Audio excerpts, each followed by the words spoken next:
first issue of our new subscription, Beyond Adventure, is the Book of Trespass by Nick Hayes. It opens with the story of George Beattie Elliot, who spends the night camping in a cave in a remote corner of the Dark Peak on this day 89 years ago, which was all the excuse we needed.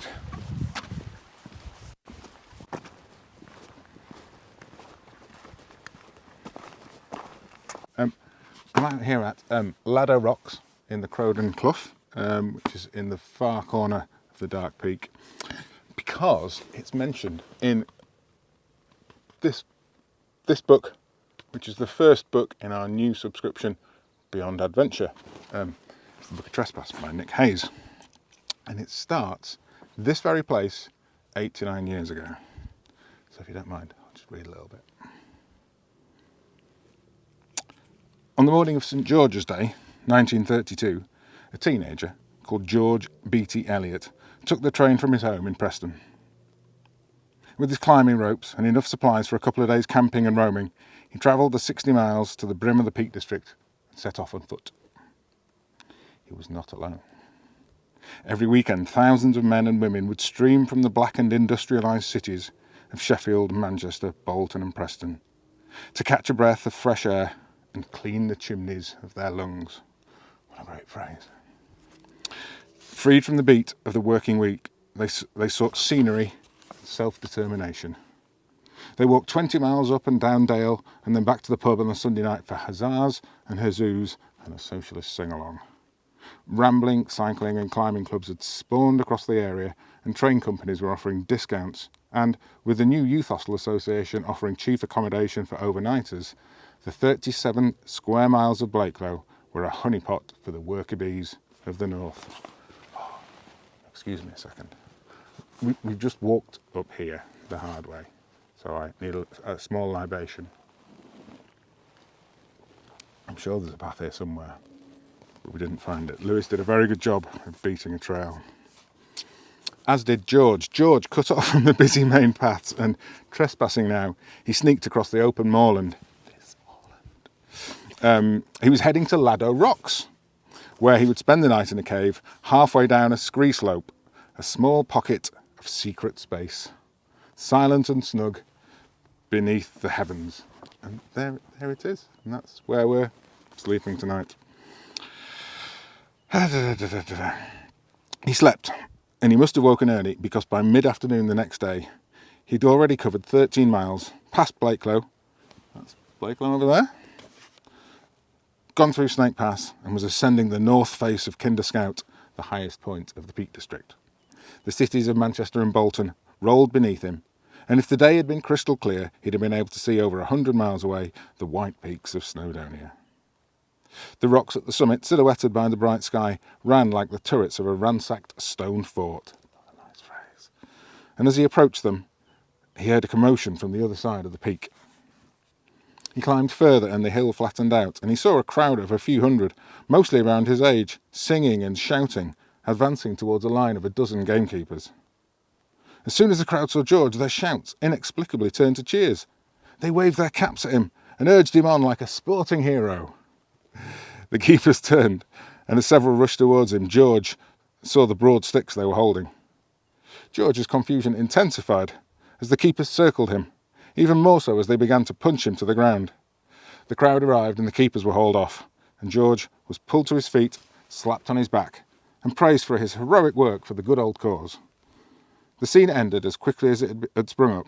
The crowd moved on, and poor George was left, as before, to the silence of the peaks.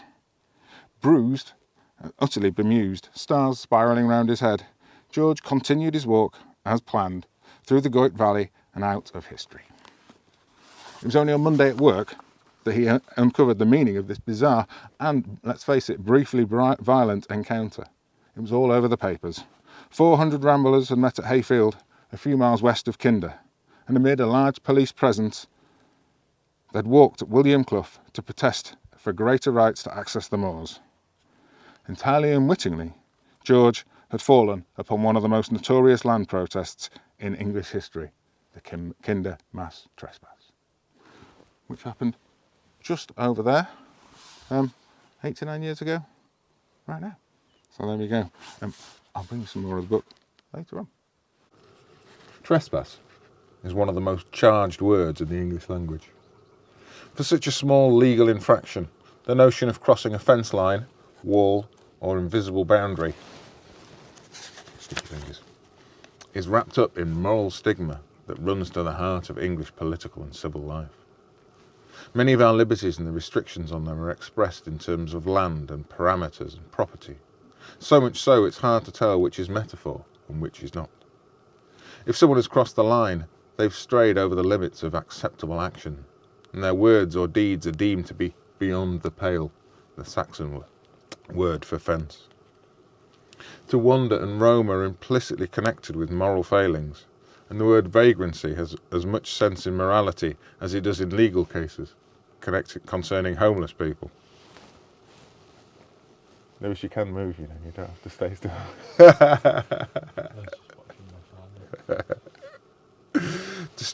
Deviant is someone who's clearly turned off the right way, and to stray from the path suggests a clearly marked line of righteousness, signposted by societal or religious doctrines.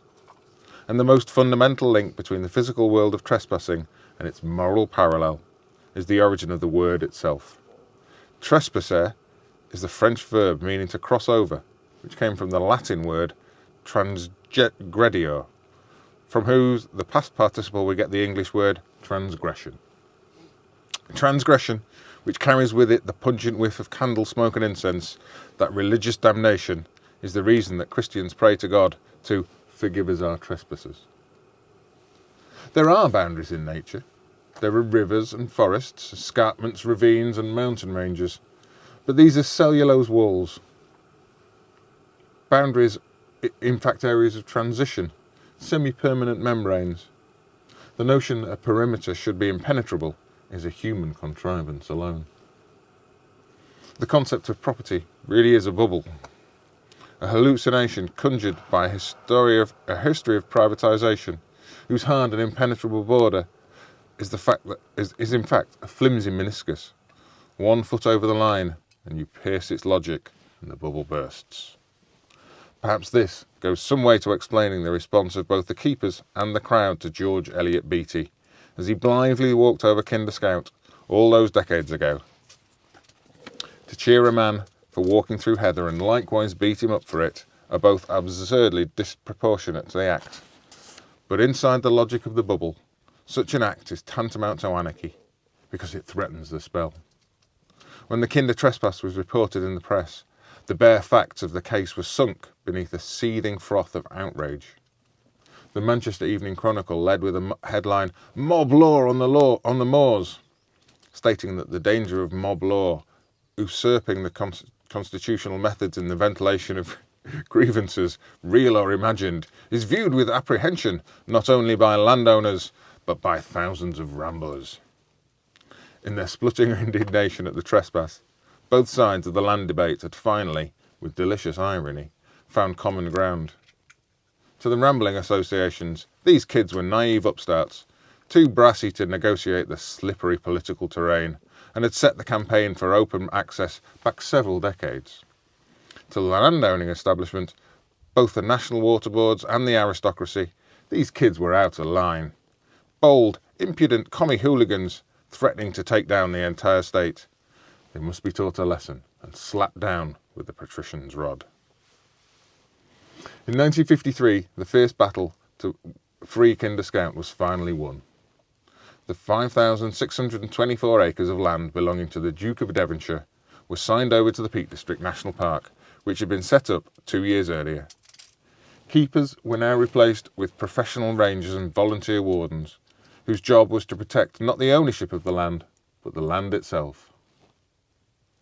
With a wave of a wand or a judge's hammer, the spell was lifted.